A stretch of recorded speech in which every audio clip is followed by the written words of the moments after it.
ប្រាសាទក្រវ៉ាន់ប្រាសាទក្រវ៉ាន់មានទីតាំងស្ថិតនៅភូមិក្រវ៉ាន់សង្កាត់នគរធំក្រុងសៀមរាបខេត្តសៀមរាប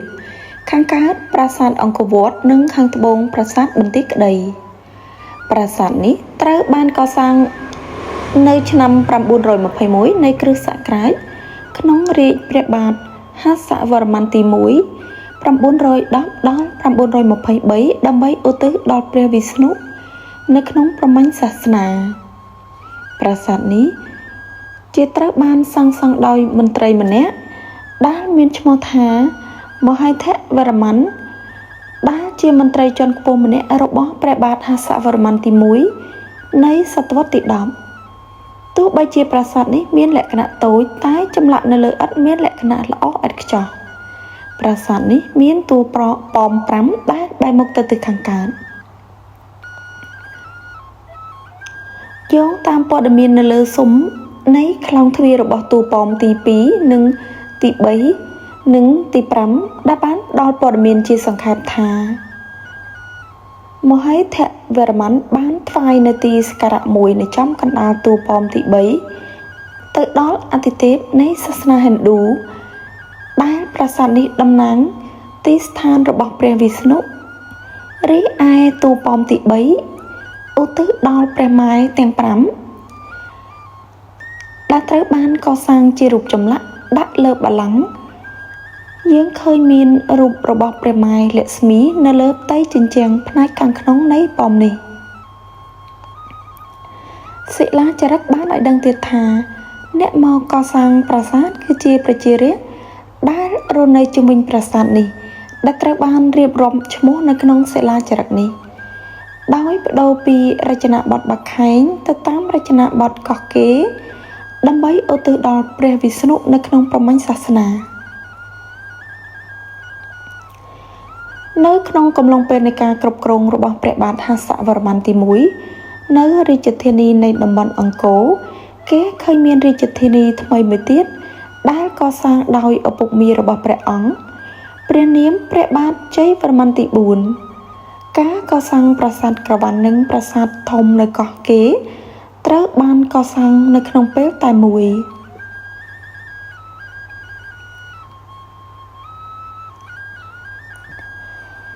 តាមសៀវភៅបរទេសភាគច្រើន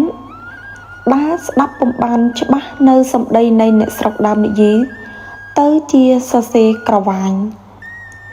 តែតាមការពិតប្រជាជនហៅប្រាសាទនេះថាក្រវ៉ាន់ព្រោះប្រជាជនយល់ថាក្រវ៉ាន់នេះជាឈ្មោះដើមឈើដែលសម្បូរដុះនៅម្ដុំនោះក្រវ៉ាន់ជាឈ្មោះឈើមួយប្រភេទមានផ្កាក្រអូបឈ្ងុយស្រដៀងទៅនឹងក្លិនចេកនួនទុំប្រាសាទក្រវ៉ាន់មានឈ្មោះដើមថាត្រៃលោកថាថារីឯប្រាសាទធំនៅរាជធានីកោះកេរមានឈ្មោះថាត្រីភូមិនេស្វរៈ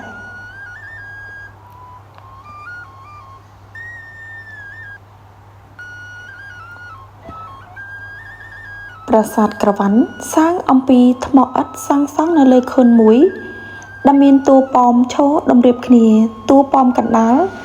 មានទំហំធំជាងគេនិងខ្ពស់ជាងគេតួប៉មទាំង5បែរមុខទៅទិសខាងកើត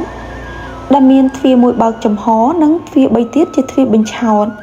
សសរនិងផ្តែរធ្វើអំពីថ្មភក់នៅខាងមុខនៃតួប៉មទាំង5មានទីលានមួយនិងខឿនមួយប្រហែលជាហោត្រៃនៅតាមជញ្ជាំងមានចម្លាក់រូបព្រះវិស្ណុព្រះនាងលក្ស្មីព្រះម៉ែធរណីនិងរឿងព្រាហ្មណ៍ទើជាដើមនៅក្នុងតួប៉មប្រាសាទក្រវ៉ាន់មានចម្លាក់ជាច្រើនដែលរៀបរាប់អំពីរឿងទេវកថារបស់ព្រះអាទិទេពវិស្ណុនិងក្រុងពេលីមិនត្រឹមតែប៉ុណ្ណោះប្រាសាទក្រវ៉ាន់ក៏នៅមានចម្លាក់អំពីអាពាហ៍ពិពាហ៍របស់ព្រះវិស្ណុនិងព្រះនាងលក្ស្មីផងដែរនៅលើជញ្ជាំងនៃប្រាសាទធំនៃប្រាសាទក្រវ៉ាន់ដែលត្រូវបានជួសជុលដោយលោកក្រូលីយេជាជនជាតិបារាំងយើងឃើញមានចម្លាក់មួយតំណាងឲ្យព្រះអាទិទេពមួយអង្គស្ថិតនៅក្នុងឥរិយាបថប្រថាប់ឈររំយ៉ាងសង្ហាដោយមាន មានព្រះបាទមួយប្រថាប់លើបល្ល័ង្កហើយចម្លាក់មួយទៀតដែលគួរឲ្យភ្ញាក់និងចាប់អារម្មណ៍ជាងគេនៅលើផ្កាឈូករីកក្រពុំមួយគួរឲ្យគយគន់ណាស់រីឯព្រះហស្ថទាំង4វិញប្រកបដោយកេតនភ័ណ្ឌដូចជាកងចក្រទឹកចងសាំងដំបងសិលនិងដំមូលតំណាងឲ្យភពផែនដីនៅផ្នែកខាងក្រោមព្រះបាទរបស់ព្រះអាទិទេពអង្គនេះគេឃើញមានស្ត្រីម្នាក់កំពុងភាវនាធម៌ដែលដៃកាន់តោមកាឈូកគឺព្រះនាងលក្ស្មីដែលជាព្រះជាយាឬទេពីរបស់ទ្រង់អ្វីដែលគួរកត់សម្គាល់ជានេះទៅទៀតនោះគឺនៅក្រោយខ្នងរបស់ព្រះនាងគេឃើញមានគំនូររាងអង្កាញ់តំណាងឲ្យទឹកសមុទ្រអរិយាបថរំរបស់ព្រះវិស្ណុបែបនេះត្រូវបានគូសបញ្ជាក់តាមរយៈគម្ពីរត្រៃតរិយាសព្ហេតានិងរីសនិយិសមិតាដែលសិក្សាដោយកោមស្វាមីអ្នកប្រាជ្ញជនជាតិឥណ្ឌានិងសិលាចារឹកខ្មែរផងដែរដូចនៅក្នុងវិស័យបដិមាកម្មនៅ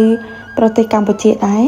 គេក៏បានជួបប្រទះនៅចម្លាក់បុរាណជាច្រើននៅប្រទេសថៃនិងលាវ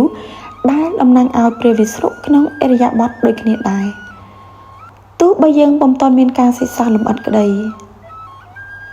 ក្នុងករណីចម្លាក់នៅហោជាងនៃប្រាសាទភិមាប្រាសាទភ្នំរុងនិងសេរភូមិឬប្រាសាទវត្តភូជាដើមតាមពិតទៅតាមរយៈចម្លាក់ព្រះវិស្ណុវិក្រមខាងលើនេះវិចិត្រករខ្មែរចង់បង្ហាញឲ្យសាសនិកជនដឹងនៅជំរឿអត្តពលដ៏ពិសិដ្ឋរបស់ទ្រង់ក្នុងការថែរក្សាលោកយើងនេះឲ្យបានគង់វង្សជានិច្ចនិរន្តរ៍ពីព្រោះលោកយើងនេះពីកាប់មួយទៅកាប់មួយរមែងតែងត្រូវបានបំផ្លាញវិនាសមហន្តរាយហើយក៏ត្រូវបង្កើតដោយមហិទ្ធិឫទ្ធិរបស់ព្រះអាទិទេពអង្គនេះឡើងវិញព្រះអង្គបង្កើតលោកឡើងវិញដោយបំផ្លាញរាល់អត្តពលអាក្រក់តាមរយៈការរំវក់នេះដែលជាមធ្យោបាយឬមាគ៌ាមួយសម្រាប់ទៅកាន់ទីរំលត់សភាវៈអាក្រក់ឬទុក្ខ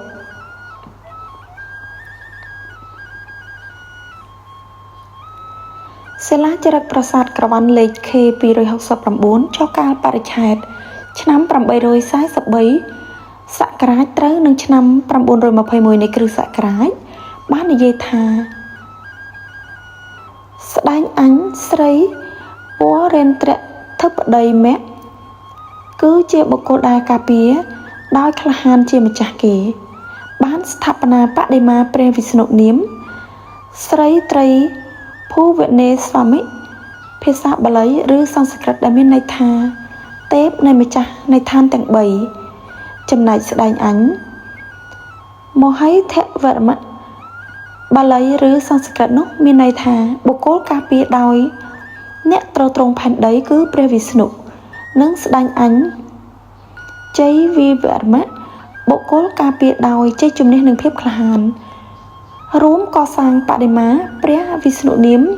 ស្រីត្រៃលោកនាថគឺជាទេពជាម្ចាស់នៃលោកទាំង3លើសពីនេះគេក៏បានប្រទះឃើញឈ្មោះមហេធរបុរៈដំបូងនៅក្នុងសិលាចារឹកក្រវ៉ាន់លេខ K269 ចុះកាលបរិច្ឆេទឆ្នាំ843សករាជឬគ្រិស្តសករាជឆ្នាំ921ដែលមន្ត្រីឈ្មោះកំរងតេងមហេធរមរមៈនិងជ័យវិវរមៈផ្ដល់ដង្វាយពីភីមបុរៈត្រង់ប្រាសាទភិមាដោយចារឹកលេខ K397